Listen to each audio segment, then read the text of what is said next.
Et et on va, voilà, ça commence à se loguer. On va attendre quelques minutes.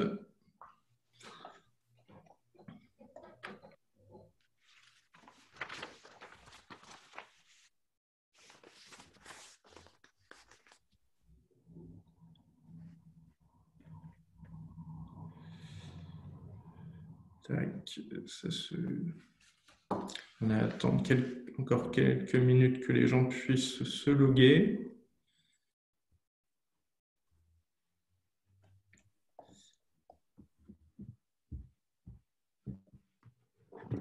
Parfait, Fabrice.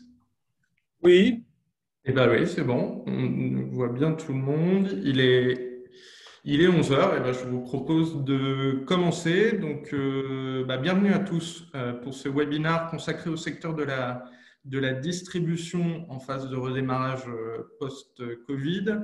Ce webinaire est le troisième d'une série de webinaires engagés dans le cadre de l'opération Chief Covid Officer menée par Adéquancy.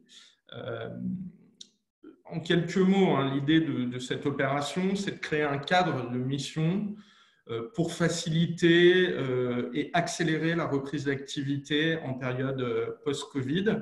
Et pour ça, Adéquancy, cabinet de management de transition, a décidé de sélectionner, de présélectionner une quinzaine de managers de transition euh, au sein de la cellule Chief Covid Officer.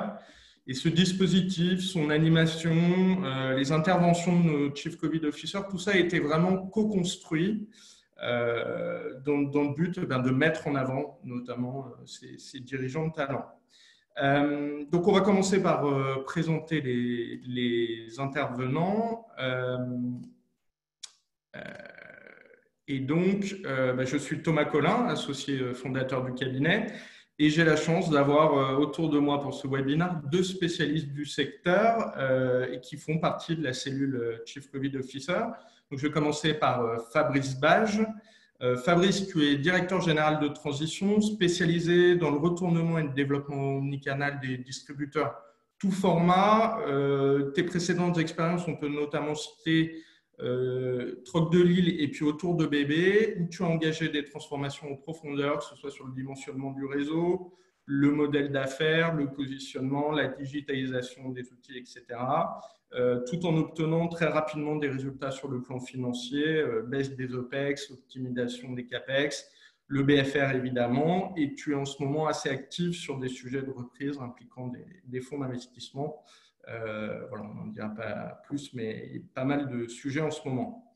Et puis, nous avons également la chance d'avoir Bernard Perrault. Donc, Bernard, tu as enchaîné depuis plus de 20 ans des mandats de DG, de président de groupe retail, alors dans des secteurs assez variés, Volkswagen Retail, Lacoste Papeterie, le groupe Feu Vert, la Grande Récré, Carrefour, pour si on citer quelques-uns.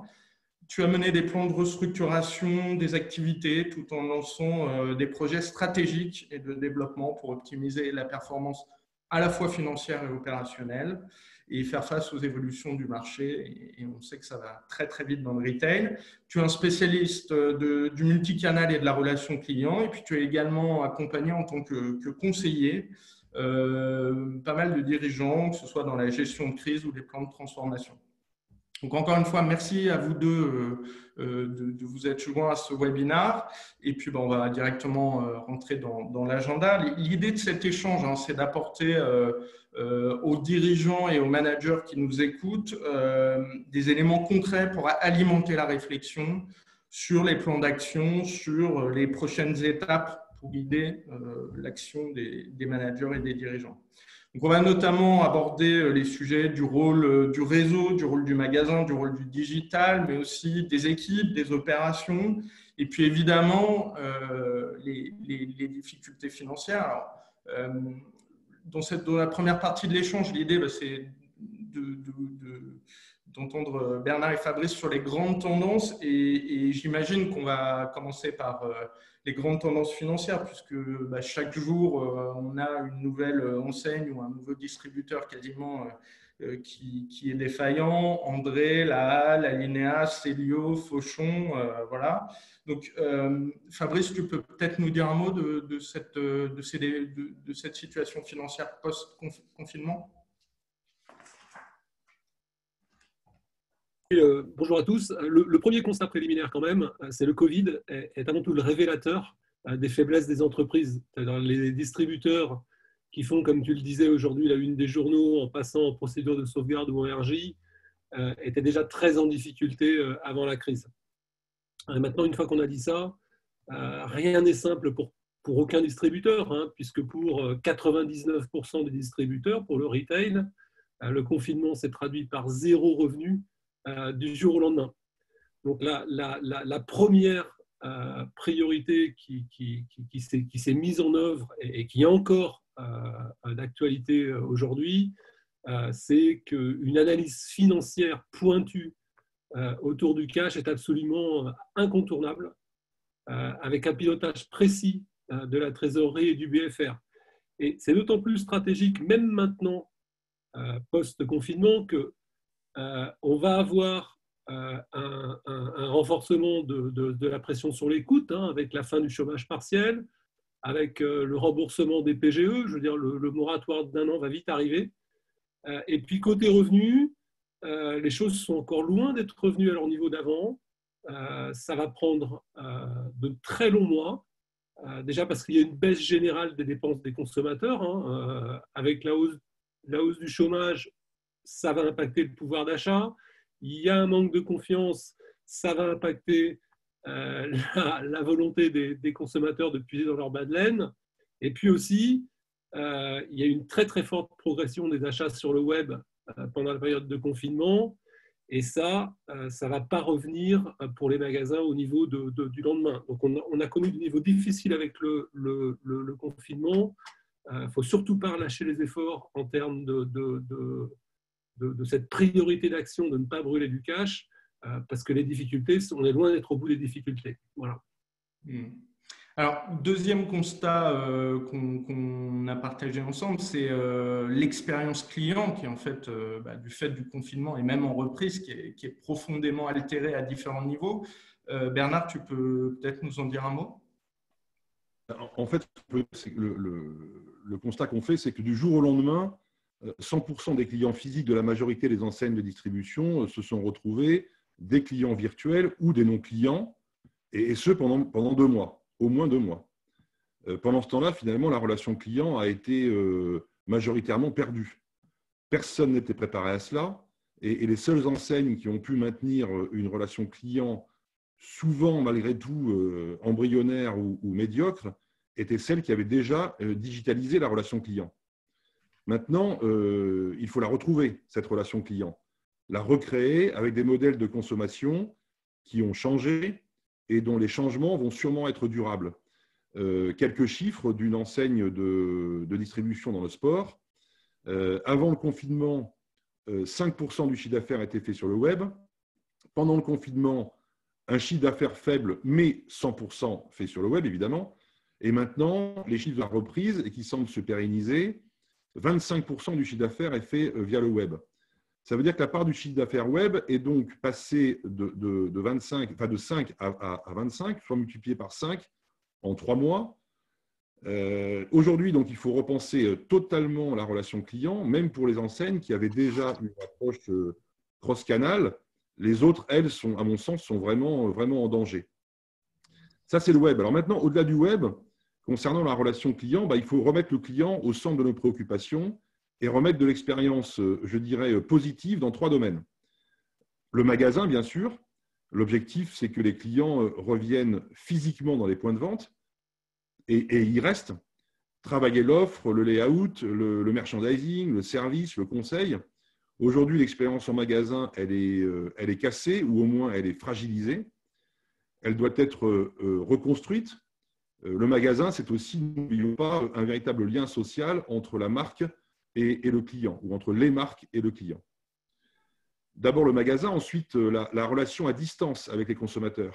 Finalement, ils se sont habitués aussi à avoir cette relation via le téléphone, appel sortant, appel entrant, les chatbots. Il n'y a pas beaucoup d'enseignes qui les utilisent aujourd'hui, hein. les visios, je pense que ceux qui, demain ou à très court terme, généraliseront la visio dans la relation client seront les grands gagnants. Et puis enfin, magasin, donc relation à distance. Et puis enfin, la relation digitale avec un parcours client digitalisé et, comme on dit, une expérience client qui soit véritablement sans couture. Ouais, et Fabrice, même les gens, enfin les distributeurs dans l'alimentaire qui sont restés ouverts, ont vu les clients changer de comportement, même quand les clients quand les magasins sont restés ouverts. Fabrice, tu as en mute. Pardon. Ouais, c'est très vrai, hein, puisque ce sont des chiffres qui sont mesurés par Nielsen. En fait, il y a 2,5 millions de clients qui n'avaient jamais commandé sur le web auparavant, hein, jamais, qui ont commandé pour la première fois de l'alimentaire pendant le confinement.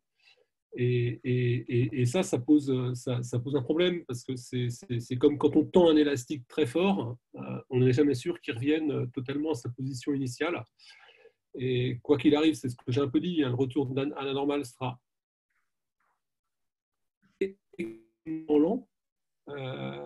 Et d'une certaine manière, il est fort peu probable qu'on n'atteigne pas les niveaux de fréquentation dans les magasins physiques, ou en tout cas le nombre de fréquentations telles qu'on les a connues avant le confinement. Les clients, ils ont découvert de nouvelles manières de consommer. Effectivement, certains ne reviendront pas et d'autres reviendront moins fréquemment. Et c'est à ça aussi qu'il va falloir s'adapter. Oui, très clair.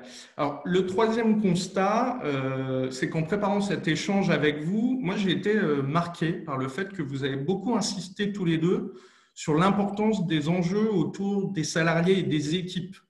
Vous avez même en préparation parlé de cocotte minute sociale, qui est des mots que je trouve très forts dans la bouche de dirigeants. Bernard, est-ce que tu peux nous en dire un mot de ce risque ? En fait, depuis le mois de mai, donc depuis un mois, finalement, se retrouvent petit à petit, alors on parle bien du retail, hein, se retrouvent petit à petit trois catégories de personnes. Ceux qui ont été au chômage partiel pendant 2 mois, voire plus, ceux qui ont fait du télétravail et ceux qui n'ont pas arrêté de travailler durement et physiquement dans les magasins ou dans les entrepôts. Je dirais, pour réenchanter ce monde-là, pour les réunir à nouveau, il faut beaucoup de communication sociale et puis aussi donner du sens. Je voudrais faire aussi, on en a parlé lorsqu'on a préparé ce webinaire, je voudrais faire un petit focus sur le télétravail. Je pense qu'il faut être très prudent avec ce changement sociétal. Est-ce une avancée sociale ? Sûrement, c'est clair, mais avec beaucoup de prudence. Au-delà des risques de faillite et des licenciements potentiels, l'un des risques majeurs, à mes yeux, c'est le risque de la fracture sociale entre les équipes terrain et les équipes back-office, dont les cadres dirigeants qui, eux, vont bien plus profiter des opportunités du télétravail que les autres. Alors, même si ce n'est pas complètement une réalité, la perception sera perçue comme une réalité.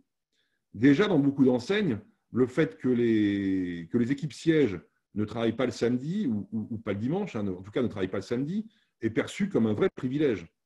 Lorsque j'étais chez Carrefour, moi, il y a une vingtaine d'années, et au niveau international, hein, pas seulement français, toutes les équipes sièges travaillaient au moins le samedi matin pour être, je dirais, en totale harmonie avec le terrain, pour être au rythme du terrain, quoi, hein. Donc, je pense qu'une grande attention doit être portée quant au déséquilibre social potentiel et la mise en place du télétravail, hein. Il faut, tout à l'heure, on parlait de la relation client, il faut non seulement recréer une relation client, mais aussi un corps social, une relation sociale interne, quoi. Fabrice, toi aussi, tu l'as ressenti, ce risque de déséquilibre social ? Ouais, je suis pas aussi, je suis pas aussi jusqu'au boutiste que Bernard sur le sujet. Moi, je trouve que de toute façon, tous les collaborateurs ils sont déboussolés, ne serait-ce que parce que beaucoup dans le retail ont peur de perdre leur emploi, tout simplement. Enfin, c'est très très basique. Je veux dire, au-delà des inégalités, les gens ils ont peur de plus avoir de boulot dans 3 mois, quoi. Donc c'est là où surtout il faut aller à leur rencontre. Et il y a un double enjeu, hein. Ça donne l'opportunité de répondre aux questions, d'expliquer, de rassurer, Et puis c'est aussi l'opportunité de les écouter, c'est-à-dire que pour avoir tous a beaucoup bossé dans la distrib et dans le retail, il y a quand même beaucoup de bonnes idées qui viennent du terrain, et le terrain est un facteur de résilience extrêmement important dans une enseigne de retail. Donc c'est plus vraiment aller à la rencontre des gens pour les rassurer, mais également recevoir leur input et leur feedback, quoi. Très clair. Alors, après avoir partagé ces grandes tendances, le sujet, c'est maintenant concrètement les actions à lancer à court terme, en commençant, j'imagine, par les mesures financières. Peut-être que Fabrice, tu peux nous dire un mot sur ce sujet-là? Ouais, alors je l'ai un peu dit déjà en introduction, mais il est absolument impératif. Quand je dis impératif, c'est vraiment pas optionnel, de passer tous les OPEX au peigne fin et de rentrer dans une démarche d'extrême frugalité.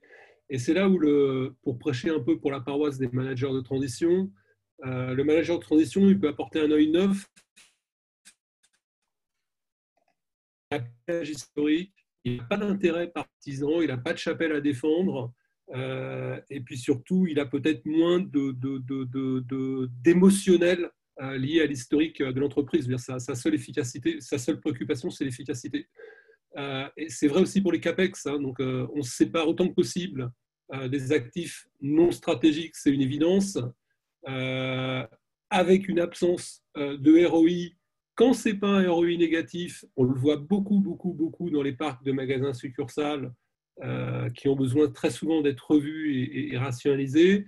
Et puis surtout, on se sépare des CAPEX qui n'ont pas un retour de cash suffisamment rapide. L'idée, c'est vraiment d'investir dans des projets avec des retours très rapides, une sorte d'approche à petits pas, et c'est le retour de chaque projet qui finance le suivant. Et dans cette optimisation, il y a évidemment un double enjeu. Il y a réduire le BFR, hein, ou à minimal garder sous contrôle, hein, parce qu'on a vu que c'était quand même la clé de l'ensemble. Et puis dégager des CAPEX justement pour les reprioriser sur des points stratégiques, particulièrement la transformation digitale. Et encore une fois, on n'a pas besoin d'avoir un truc d'ensemble. Il faut vraiment pratiquer par petits pas et sur des projets avec des ROI les plus rapides. Et puis, dernier point peut-être là-dessus, je veux dire, on sait bien que les plus petits retailers avaient moins de réserves de trésorerie, elles ont moins de capacité de découvert, elles ont moins de capacité d'emprunt. Il ne faut pas négliger, et je ne parle pas en l'air, je l'ai fait dans ma dernière boîte, ça peut paraître un peu exotique, mais les organismes de crowdlending, des gens comme Lendix par exemple, pour l'avoir pratiqué dans ma dernière boîte, ça fonctionne, ce n'est pas exotique.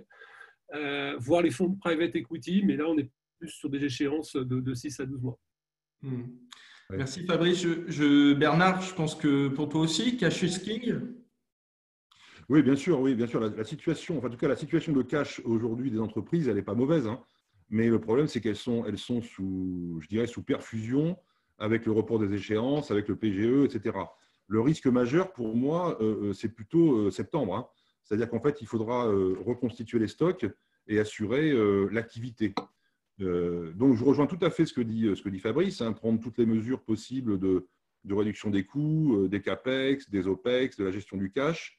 Moi, je rajouterais quand même attention en étant faire toutes ces opérations-là en étant très, très prudent pour ne pas risquer de pénaliser les actions de la rentrée et du dernier trimestre. Et il y aura quand même sans doute des opportunités intéressantes. Et puis, bien entendu, je rajouterais, c'est du bon sens, mais je préfère le dire quand même, que dans le retail, il est nécessaire absolument de suivre la trésorerie tous les jours et de faire des prévisions de trésorerie au jour le jour au moins pour les 2 ou 3 mois qui suivent. Ça me paraît du bon sens, pardonnez-moi, mais évident. Mhm.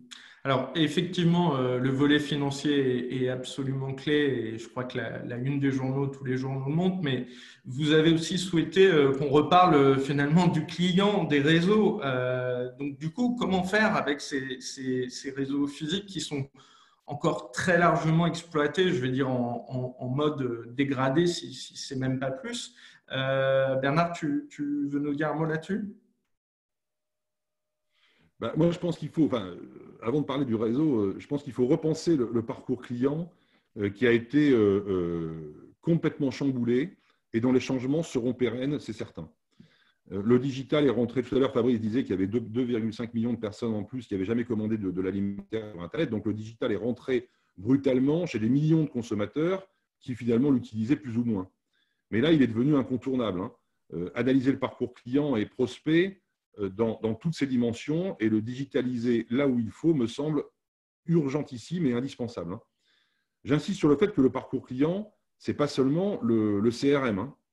Je pense notamment au retail automobile, qui est aujourd'hui à milieu d'avoir un parcours client digitalisé, une expérience client complète.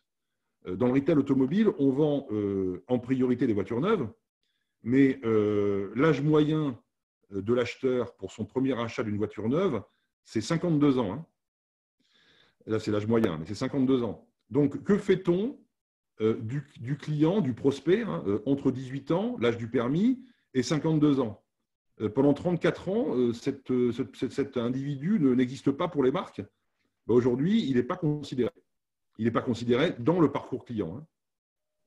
Alors, je parlais du parcours client en disant que l'expérience client doit être digitalisée là où il faut. C'est important, à mon sens, de ne pas digitaliser le parcours client à 100% et de ne pas se lancer dans un projet comme celui-là. L'objectif, c'est qu'il soit totalement fluide, sans couture, comme on dit, quel que soit le canal de contact finalement. Mais l'objectif, surtout, c'est tout de même que le client retourne en magasin, aille en magasin fréquemment. Ça, c'est l'objectif numéro 1, ne l'oublions pas. Alors, pour mettre en place, tout à l'heure, Fabrice parlait de CAPEX à orienter sur le plan de transformation digitale. Là, je le rejoins complètement, bien entendu. Ce plan de transformation digitale, c'est un projet d'entreprise. C'est un projet d'entreprise c'est le projet d'entreprise, en fait, c'est le projet d'entreprise, parce qu'en fait, il touche tous les domaines, tous les services, en remettant au centre le client. Ce n'est pas un projet supplémentaire. Si on lance un projet de transformation digitale, c'est le projet d'entreprise. Et tout le monde doit se sentir concerné à tout point de vue, y compris évidemment dans les back-office. Il faut y aller vite, à mon sens, car un des enjeux majeurs aujourd'hui, c'est de conserver les nouveaux clients qui sont venus par le web. Les 2,5 millions de nouveaux clients qui sont venus nouveaux dans l'alimentaire et dans une enseigne d'habillement bien connue qui a passé le confinement avec succès grâce au multicanal qu'elle avait mis en place avant, eh bien, on fait le constat que 50% des acheteurs web depuis le confinement, donc depuis 3 mois, 50% des acheteurs web sont des nouveaux clients. Alors peut-être que ce sont des clients qui étaient déjà clients physiques et pas clients web. Peut-être que ce sont des clients web d'autres enseignes qui ont basculé sur celle-là, j'en sais rien. Mais en tout cas, pour cette enseigne-là, il y a 50% des acheteurs web qui sont des nouveaux clients. Donc l'enjeu majeur pour eux, c'est plus de digitaliser parce qu'ils le sont déjà, mais c'est de repenser ou d'updater le parcours client pour conserver ces nouveaux clients. Oui, Fabrice, toi aussi, tu insistes énormément sur l'expérience client qui doit être au cœur de tous les projets des retailers en ce moment. Oui, donc c'est au cœur des préoccupations. Donc Bernard, j'ai dit beaucoup de choses, mais il y a quand même l'expérience client, elle est dégradée par le Covid et elle va l'être encore pendant longtemps. Qu'est-ce qui se passe? C'est que, on va dire, en grossissant le trait, l'intérêt du magasin, c'est la proximité relationnelle, c'est le lien social, c'est l'interaction avec le vendeur. Le problème, c'est que ces points clés, ils sont très mis à mal par les mesures sanitaires. Donc, ça ne va pas aider le retour des clients en magasin, ça ne va pas aider le retour d'une expérience client acceptable. Donc, il faut trouver d'autres choses qui sont de toute façon à mettre en œuvre, mais peut-être de manière plus urgente. C'est tout ce que tourne du digital, avec des outils connectés en magasin. Donc, le conseiller en magasin, il peut présenter l'intégralité de l'offre au client, il peut vérifier la disponibilité en temps réel, et surtout, il dispose du profil du client et de l'historique du client avec la marque. Ça, pour le coup, ce n'est pas très compliqué à mettre en œuvre, et ça peut justement lui permettre de renforcer sa proximité avec le client, même dans des circonstances où les mesures sanitaires ne lui viennent pas en aide. Oui, tout à fait. Oui. Troisième volet et qui répond à une des grandes tendances qu'on avait identifiées dans les constats, c'est sur le plan social. Moi, j'aimerais avoir votre avis en tant que patron. Comment adresser cette crise qui couve visiblement. Bernard, là-dessus? Oui, c'est important comme question. Je pense que le rôle du patron, évidemment, c'est aussi d'être très, très proche des équipes, tout le temps, mais particulièrement aujourd'hui, de montrer l'exemple. Il doit y avoir aussi, non seulement des équipes, mais aussi une très grande proximité avec les IRP. Par exemple, chez Feu Vert, pendant les grandes périodes de crise que nous avons eues, en 2008, la crise financière, 2012, la crise automobile et de consommation, le CEO était directement en front line avec les IRP. À la Grande Récré ou chez Lacoste, quand on a mené des grandes opérations de build-up qui étaient très importantes, le CEO était là aussi devant les IRP pour expliquer les bonnes, les mauvaises nouvelles, les conséquences que ça va avoir, etc. Et tout ça, il faut le faire, si possible, évidemment, avec je dirais, loyauté, confiance et prudence. Ça, c'est le rôle du patron. Maintenant, il n'y a pas seulement le patron, il y a aussi les dirigeants ou les cadres pour mixer un peu ce corps social dont on parlait précédemment. C'est le moment de renforcer le management de proximité et l'entraide entre les équipes. Je vous donne quelques exemples. Chez Carrefour, au moment des soldes ou de la rentrée des classes, à la Grande Récré, au moment des semaines avant Noël, ou chez Feu Vert, au moment des grands départs en vacances, entre le 15 juin et le 15 juillet, tous les cadres et les agents de maîtrise du siège descendaient sur le terrain le samedi et parfois le dimanche pour aller aider en magasin et pour respecter, pour mettre en place, j'allais dire, le grand adage de Carrefour qui doit exister toujours, c'est-à-dire écouter ceux qui écoutent les clients. Et ça, c'est une excellente expérience, ça forme pas mal. Ça forme les équipes, évidemment, les équipes sièges, et puis ça crée du lien énormément entre les équipes terrain et les équipes sièges, et aussi vis-à-vis des clients, évidemment. Oui, effectivement. Ton point, Bernard, en fait, c'est un projet qui concerne tout le CODIR, le CEO, et pas seulement les RH. Et Fabrice, toi aussi, tu insistes sur le rôle clé du patron sur ce volet-là. Oui, alors j'insiste aussi. Moi, j'ai une image, mais juste pour peut-être relativiser un petit peu le propos de Bernard. On a cité là des grosses boîtes. 5 dans la boîte, c'est vachement plus compliqué de passer ses samedis avec les magasins ou même un jour par semaine. Mais l'idée est la bonne quand même. Je veux dire, à l'arrivée, oui, il faut rassurer les gens déjà en partageant les projets d'entreprise à moyen et long terme. Gâche quand même que l'entreprise se tourne vers l'avenir, qu'elle ne se contente pas d'assurer l'activité jusqu'au mois prochain. Il faut évidemment travailler à ressouder les équipes. Donc certains ont dû travailler in situ, Bernard l'a dit, et d'autres en télétravail. Donc là, ce qui marche bien généralement, c'est des groupes de travail multidisciplinaires et multiniveaux qui sont un peu ces silos. Et puis effectivement, il faut susciter de l'adhésion et de l'engagement sur les projets. Moi, j'ai une image qui ne rentre pas tout à fait dans le cadre de celle du chef d'orchestre. Je trouve qu'aujourd'hui, le DG et les membres de son CODIR, d'ailleurs, doivent davantage se positionner plutôt que comme un chef d'orchestre, comme un demi de mêlée, qui apporte du jeu, qui apporte de la vision du jeu et qui agit avec agilité. Jusque-là, il n'y a pas de différence. Mais il doit surtout être sur le terrain, au contact, avec ses équipes. Et ça, c'est vraiment le meilleur moyen d'entraîner le collectif. Okay. Oui, je rajoute un point, Thomas. Moi, j'ai bien insisté sur le fait que, alors bien entendu, il ne s'agit pas de descendre tous les samedis sur le terrain, ce n'est pas faisable. Mais en revanche, dans des grosses périodes de saisonnalité très forte, par exemple, Je reviens sur la partie, la grande récré et les 4 semaines où il y a 50% du chiffre d'affaires qui est fait en un mois, hein, entre le 20 novembre et le 20 décembre. Et là c'est fondamental que tout le monde soit sur le pont, hein. Et je rejoins un point que vient de soulever Fabrice sur les équipes multi-services ou multi-compétences. Eh bien, quand on lance un grand projet, par exemple, de transformation digitale, bien évidemment, les sous-projets sont construits avec des équipes multidisciplinaires. Et donc, ça met en mouvement l'ensemble de l'entreprise, hein, quelle que soit la taille de l'entreprise cette fois-ci, hein. Pardon, Thomas. Non, mais merci. Alors après, le quatrième point, c'est les opérations.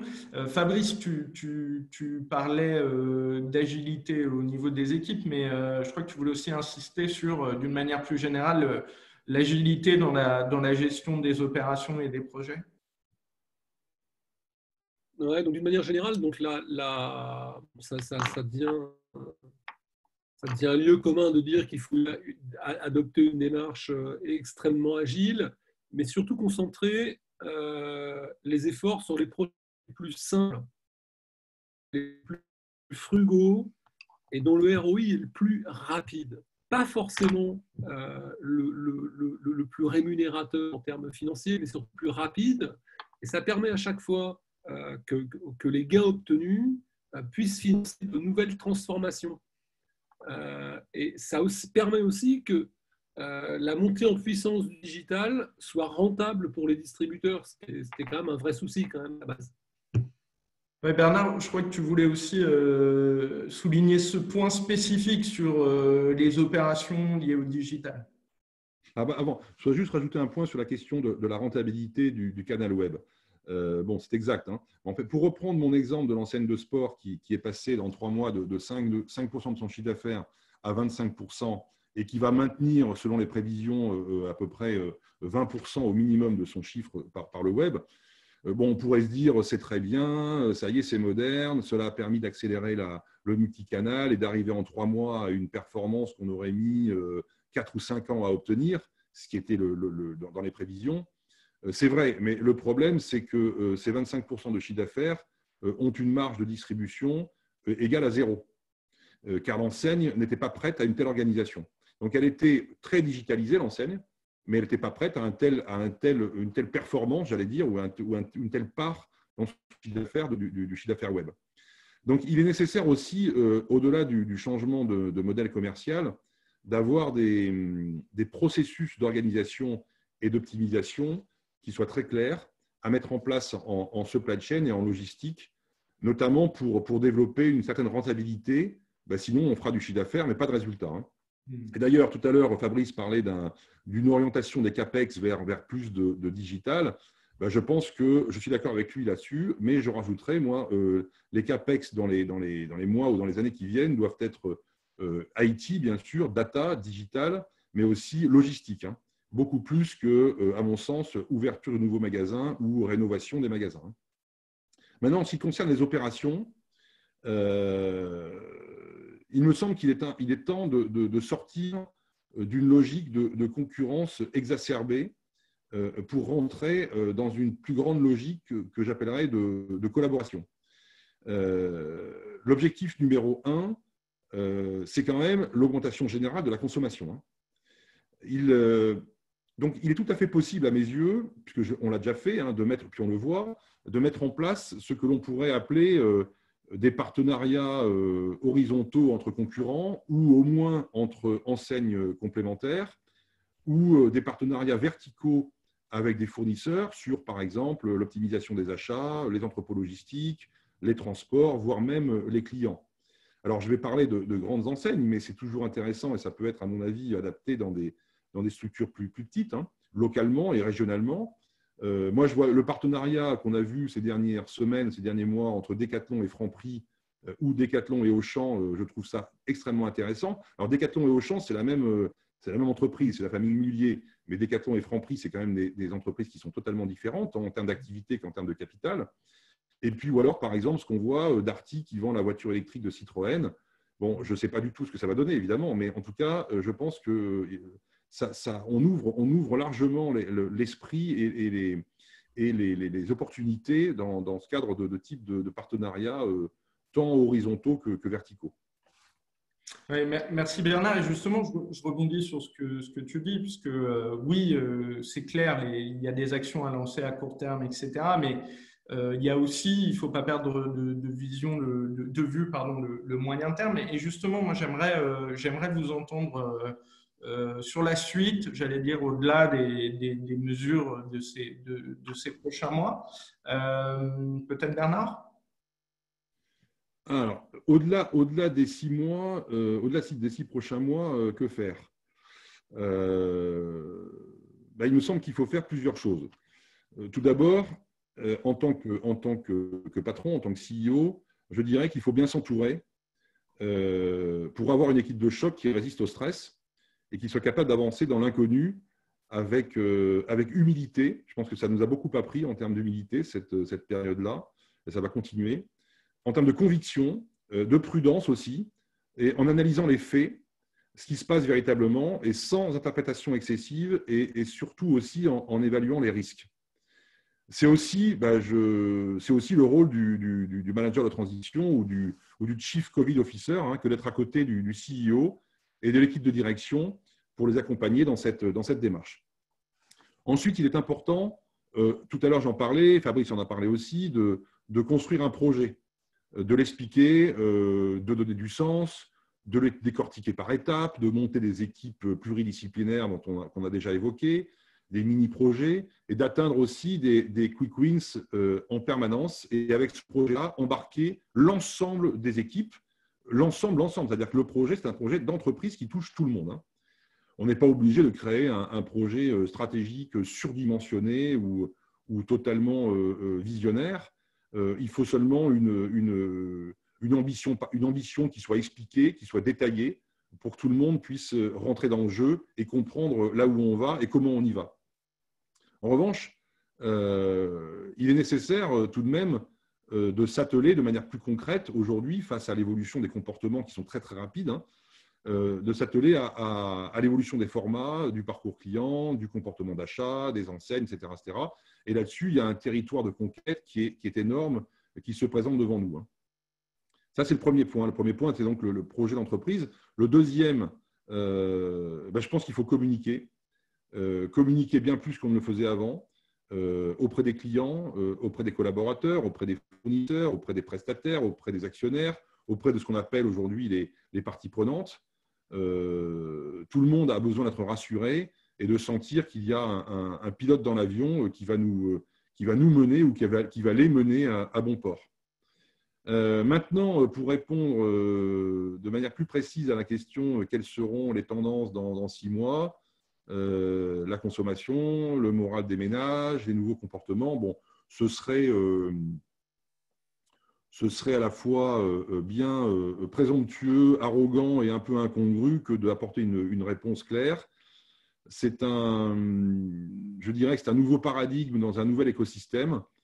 Je ne réponds pas plus. Pour moi, il s'agit de garder son sang-froid, de prendre des décisions rapides, de savoir les prendre, avec collégialité, mais rapidement, de dégager aussi des esprits d'initiative. On a vu pendant cette période de confinement et de déconfinement plein d'entreprises qui avaient alors le terme n'est pas très, très approprié, parce que qui avaient libéré une bonne partie des initiatives de leurs collaborateurs au-delà des processus, au-delà de tous les process mis en place et qui ont trouvé que les initiatives qui avaient été prises étaient particulièrement intéressantes, notamment ceux qui se sont débrouillés pour faire du drive sur les parkings, etc. Enfin, il y a eu des choses extraordinaires qui ont été faites, donc il faut libérer aussi l'esprit d'initiative. Je reviens sur un point, analyser les faits, comme je le disais. Je pense qu'il faut vraiment arrêter de spéculer, mais voir ce qui se passe véritablement, en se méfiant des analogies, etc. Anticiper et puis garder la pêche, garder l'enthousiasme. Je pense que c'est ça aussi qui sera révélateur de notre façon de nous comporter vis-à-vis de nos collaborateurs, en tout cas. Et toi, Fabrice, comment tu vois la suite ? Puisque beaucoup de choses ont déjà été dites, moi je vais terminer pour une note optimiste. Je pense que le retail il sera techno, ça personne le conteste. La logistique sera effectivement un aspect incontournable pour assurer la profitabilité de l'e-commerce. Par contre, moi, je crois beaucoup au magasin, puisque le retail sera aussi de plus en plus tourné vers le client. Je suis convaincu que le lien social, la proximité relationnelle vont devenir une part encore plus importante de l'expérience client. Effectivement, à condition bien entendu que le magasin soit zéro défaut, plus, hein, c'est l'accueil, c'est les conseils, c'est le service. Je ne parle même pas à la limite du concept de magasin, mais plus que tout, c'est l'engagement des collaborateurs qui fera la différence. Voilà. Ouais, finalement, l'adage retail is detail, comme disent nos amis anglo-saxons, est loin d'être démodé et restera d'actualité. Voilà. Ouais. Parfait. Écoutez, on arrive à la fin de notre échange. Avant de passer aux questions, je voulais, pour conclure, partager avec vous tous qui nous écoutez une idée développée par Arnaud Marion, qui est le spécialiste du redressement d'entreprise dans son dernier livre. Lui disait que dans les entreprises et notamment dans le retail, la vitesse de transformation doit être plus rapide que la vitesse de dégradation du modèle économique. Et finalement, que ceux qui réussiront à faire ça, à aller se transformer plus vite que leur modèle se dégrade, seront les grands gagnants de cette période de crise. Et quand je vais partager ça, Bernard, toi, tu avais idée. Ça m'a rappelé un petit peu ce que j'avais vécu à l'époque, parce que je crois que ça doit dater de 5 ou 6 ans, parce que j'étais chez Feu Vert. La phrase du fondateur du Forum économique mondial, auquel s'affiche, dans le Nouveau Monde, ce n'est pas le gros poisson qui mange le petit, c'est le plus rapide qui mange le plus lent. Donc ça c'était déjà peut-être, tu n'as pas mis la date, je pense que c'était il y a 5 ou 6 ans. Ouais. Aujourd'hui, je pense que c'est vraiment d'actualité, encore plus d'actualité. En tout cas, pour résumer, la vitesse est clé et c'est aussi dans cet esprit qu'on a co-construit tous ensemble cette mission de Chief COVID Officer. L'idée, c'est vraiment d'aider les entreprises, les organisations à aller vite, aller très vite avec des solutions qui sont disponibles ici, maintenant, totalement opérationnelles. Et je pense que au travers des échanges qu'on a eus avec Bernard et Fabrice, tout le monde aura compris à quel point les Chief COVID Officers sont opérationnels et peuvent vous aider rapidement. Voilà. Alors, au-delà de ça, de notre échange, il y a toute une opération, un Chief COVID Officer. Je vous invite à aller sur adconci.com, découvrir toutes les ressources qu'on a mis à disposition, la feuille la mission type du Chief COVID Officer, les retombées presse. Vous pourrez également consulter plus en détail les profils et expériences de Fabrice et Bernard. Voilà, donc tous les liens seront dans la présentation. Fabrice, Bernard, je voulais en tout cas vous remercier pour la qualité des échanges, votre contribution, le temps que vous y avez passé et surtout l'axe très concret de tout ce qui a été dit. Et puis, tous ceux qui nous écoutent, je vous dis, n'hésitez pas à solliciter les échanges avec notre Chief COVID Officer. En fait, c'est par l'échange entre pairs qu'on trouvera des solutions concrètes et adaptées aux entreprises pour passer cette phase de redémarrage qui va s'étaler sur les prochains mois. Et puis, on va passer maintenant aux questions de la communauté. Alors, je regarde rapidement. On a notamment une question sur la transformation du modèle et du retail. Bernard, il y a un de nos participants qui nous demandait quel sera le modèle retail de demain. Donc, c'est vrai que tu disais que tu n'avais pas de boucle de cristal, mais sur quels exemples on peut s'appuyer sur des mix digital, retail? Est-ce qu'il y a des choses qui t'ont marqué là dernièrement chez les retailers?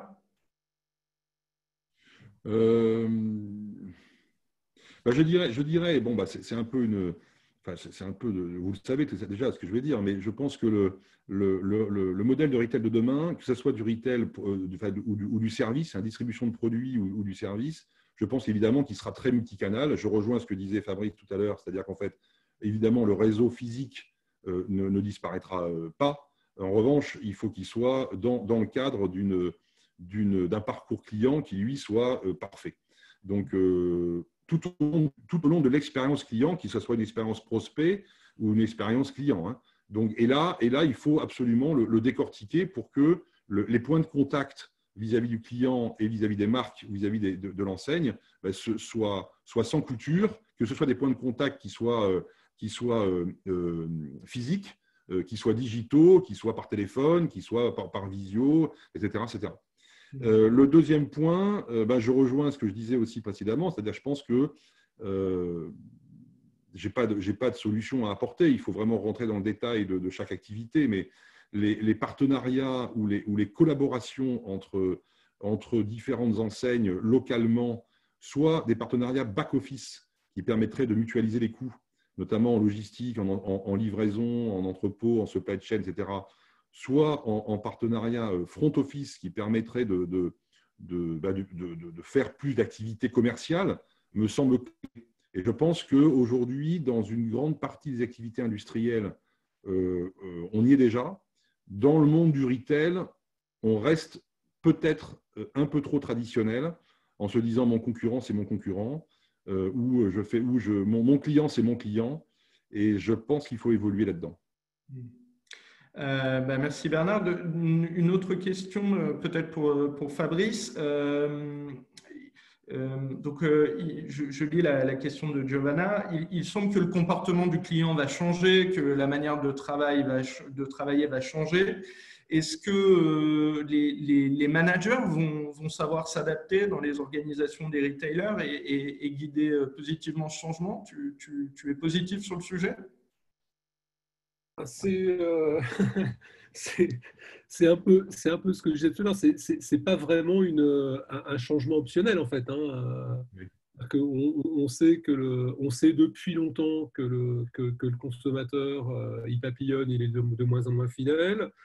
On sait depuis longtemps qu'il a des aspirations de mieux consommer, mais en même temps qu'il fait vachement gaffe à son pouvoir d'achat. On sait depuis longtemps qu'il y a tout un tas de besoins ou d'expressions de besoins qui sont antinomiques ou en tout cas qui ne se traduisent pas du discours dans les faits. Et là, c'est vraiment ce dont on a parlé pendant il y a un très fort enjeu à la fois de connaissance du client, à la fois à travers ces outils digitaux dont on a parlé, et une formation des personnels dans le magasin qui doivent absolument être en capacité de reconnaître ces signaux faibles. Donc il y a les deux en fait. Il y a la techno, mais comme d'habitude, ça joue quand même avec le collectif, quoi. On a également une question de Sandrine pour toi, Bernard. Je pense que ça rebondit sur le point que tu faisais sur l'investissement dans les opérations. Elle nous dit, à partir du moment où le B2C augmente, cela signifie qu'il va probablement falloir revoir les réseaux de supply chain et aussi physiquement les stockages, etc. Et elle te pose la question, ne faut-il pas finalement aller sur beaucoup plus d'entrepôts mécanisés ou mutualisés? Qu'est-ce que tu en penses sur cette partie? Ça dépend, mais je dirais oui, je réponds oui, mais ça dépend de l'activité. À côté de ça, je pense que je ne sais pas si la question rejoint mon commentaire précédent, mais on peut arriver à trouver, puisque déjà certaines enseignes l'ont fait, des entrepôts mutualisés, alors qu'ils soient sous-traités ou pas sous-traités, c'est un autre sujet, mais qui soient en tout cas mutualisés avec d'autres enseignes pour optimiser les coûts. Ça oui, mais comme des entrepôts et des livraisons, hein, et des circuits de livraison. Oui, pas que la partie stockage. Ouais. Notamment dans le B2C, oui, et dans le B2B aussi, dans la distribution de produits aux entreprises, c'est déjà fait. Donc, mais il faut avoir j'allais dire, l'initiative de le faire et trouver en face des gens qui soient, être nous-mêmes et trouver en face des gens qui soient ouverts à ce type de partenariat en ouvrant un peu les livres, sans pour autant rentrer dans un partage de données trop confidentielles, mais on peut arriver à discuter longuement et à monter certaines choses qui peuvent fonctionner. Bon, c'est pas nécessairement très facile, hein, mais en tout cas, ça peut se faire. Alors, pour poursuivre, alors là, peut-être plutôt pour Fabrice, je pense que ses expériences chez Truck de Lille et autour de Bébé peuvent être assez intéressantes là-dessus. On a Jean-Luc, c'est deux questions, mais qui se recoupent. On a Jean-Luc qui nous dit, dans cette période très complexe pour la distribution, comment voyez-vous la montée en puissance d'AliExpress avec tout le savoir-faire techno et digital d'Alibaba? Et puis, on a aussi Jean-Pascal qui nous dit, comment les enseignes peuvent-elles faire face au rouleau compresseur Amazon lorsqu'elles veulent développer leurs activités dans le digital, que ce soit notoriété, frais de livraison, etc. Donc, toi, Fabrice, tu as évolué dans des secteurs où je pense que la part de ces deux très gros acteurs est importante. Alors, il y a deux clés. La première, c'est de repositionner les enseignes face à ces mastodontes. Troc de Lille, à titre d'exemple, c'est une enseigne spécialisée dans la revente des objets de seconde main. Face au Bon Coin, 28 millions de visiteurs uniques, 27 millions d'annonces, 100 millions de transactions par an. Donc l'idée, ça a été de repositionner cette entreprise en disant on va offrir des services à forte valeur ajoutée, on va estimer à domicile, on va enlever à domicile, on va vider des maisons, etc. Donc première chose, c'est de trouver, moi j'appelle ça un angle, un positionnement qui soit différent de ce que proposent ces mastodontes, parce qu'on parle souvent d'Amazon, on parle souvent d'Alibaba, mais le principal concurrent de tous les marchés non alimentaires que je connaisse, ce n'est pas Amazon, ce n'est pas Alibaba, c'est Le Bon Coin. Et deuxièmement, il faut se rappeler que Amazon ou Alibaba n'aura jamais de magasin à Maubeuge, donc il est absolument, je rebondis sur le sujet tout à l'heure, absolument incontournable de capitaliser sur ces magasins en province en offrant une autre expérience client plus valorisante, plus complémentaire que celle que peuvent offrir les mastodontes. Voilà. Moi, je voudrais vous ajouter quelque chose. Un autre exemple qui confirme ce que dit Fabrice, c'est-à-dire que dans l'automobile, où on n'imagine pas aujourd'hui, enfin on a du mal à imaginer aujourd'hui qu'on puisse acheter des automobiles directement sur Internet, ce qui est faux parce qu'en fait ça va venir rapidement. Dans l'automobile, on sait qu'il y a très peu d'années, on se déplaçait 7 fois dans une concession avant d'acheter un véhicule neuf. Aujourd'hui, quelques années plus tard, on ne se déplace plus que légèrement plus que 2 fois. Donc, et pour autant, l'expérience client en concession n'a pas du tout évolué. Je ne dis pas qu'elle est mauvaise, hein. Elle n'a pas changé. Elle n'a pas changé. Donc, on reçoit aujourd'hui des gens qui vont venir que 2 fois. Donc, la première fois où ils viennent, ils sont carrément convaincus déjà. Alors qu'il y a quelques années, on les recevait alors qu'ils venaient pour 7 fois en moyenne. Et il faut vraiment faire évoluer ça, pouvoir justement, même dans l'automobile, qui sont quand même des produits plus complexes à acheter que sur Amazon ou sur Internet que d'autres, il faut absolument faire évoluer cette expérience, au sens large, cette expérience client en physique. Oui, effectivement, pour rebondir, justement, on avait Jean-Christophe qui nous disait qui était, je pense pour toi Bernard, cette question, comment aller très vite dans la transformation du retail automobile, alors que finalement, il y a des constructeurs avec des usines, des syndicats, etc. Enfin, ça semble très lourd et toi, tu dis, non, mais en fait, ça reste du retail, donc il va y avoir aussi cette phase-là, y compris dans le retail automobile. Oui, non, mais la question est très très bonne. Elle mérite une réponse très longue en fait. Mais je crois qu'il y a un autre webinaire la semaine prochaine sur l'automobile. Mais pour répondre très très succinctement, je dirais qu'il faut que les retailers automobiles soient des retailers. Et donc qu'ils arrivent à prendre une certaine autonomie, au moins dans leur mindset des constructeurs. Voilà. Pour arriver à se dire, bon, mon client, c'est mon client, qu'est-ce que j'en fais? Et ce n'est pas seulement les voitures, en fait, hein, c'est le client. Voilà. Ouais. On pourra en reparler avec plaisir. Eh ben oui, justement, j'en reparlerai tout à l'heure, mais oui, il y a encore d'autres webinaires qui vont suivre cette prochaine semaine. Je vais peut-être terminer par une question qu'on n'a pas, enfin un sujet qu'on n'a pas beaucoup abordé, peut-être Fabrice pour toi.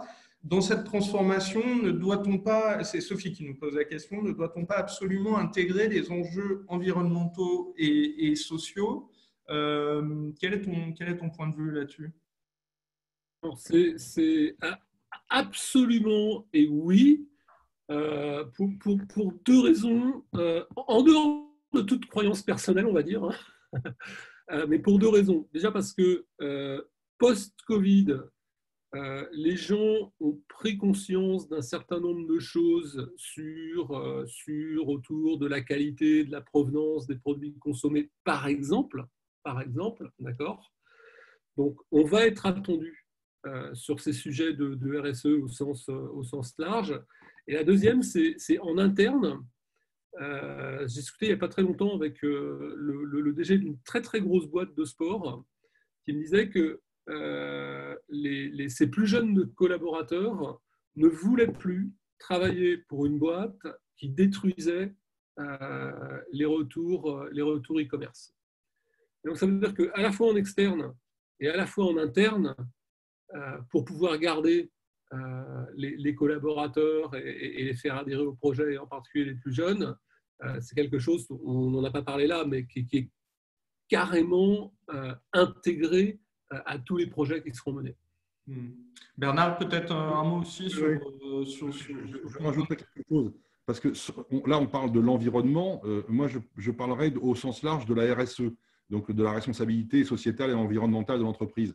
Et je me focaliserai plutôt après avoir parlé de l'environnement, sur le côté sociétal. On a vu, là, pendant cette période de confinement, beaucoup d'initiatives de solidarité vis-à-vis des entreprises, vis-à-vis d'autres entreprises ou vis-à-vis d'autres personnes, notamment la distribution de tablettes dans les EHPAD, notamment certaines entreprises de restauration collective qui priorisaient leur distribution aussi dans les hôpitaux, dans les EHPAD, notamment l'ouverture en urgence et potentiellement gracieuse ou gratuite dans la prévente automobile pour les véhicules des médecins, les véhicules des infirmiers, les véhicules des soignants, les véhicules des pompiers, etc.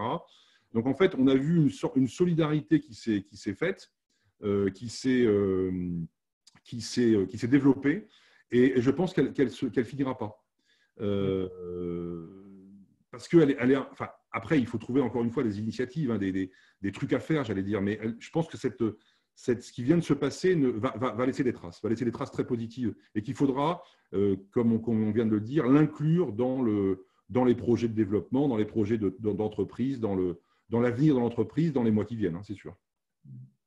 Écoutez, Bernard, Fabrice, il me reste à vous remercier énormément pour cet échange, pour le temps que vous y avez consacré. C'était vraiment de la co-construction. Donc, merci beaucoup à vous deux. Merci beaucoup aux dirigeants et managers qui nous ont suivis. Il nous reste à vous donner rendez-vous la semaine prochaine pour de nouveaux webinars à la fois sectoriels. Il y aura notamment l'industrie automobile et puis sur le tourisme aussi, qui a été un secteur très touché par la crise. On a aussi d'autres webinars sur le restructuring, sur la digitalisation. Donc, restez connectés avec Adéquancy. L'opération Chief Covid Officer continue.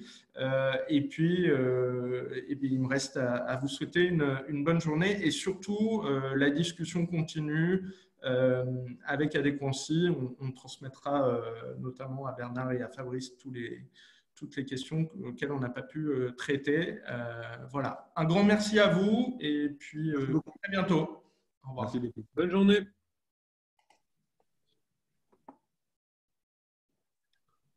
Hop.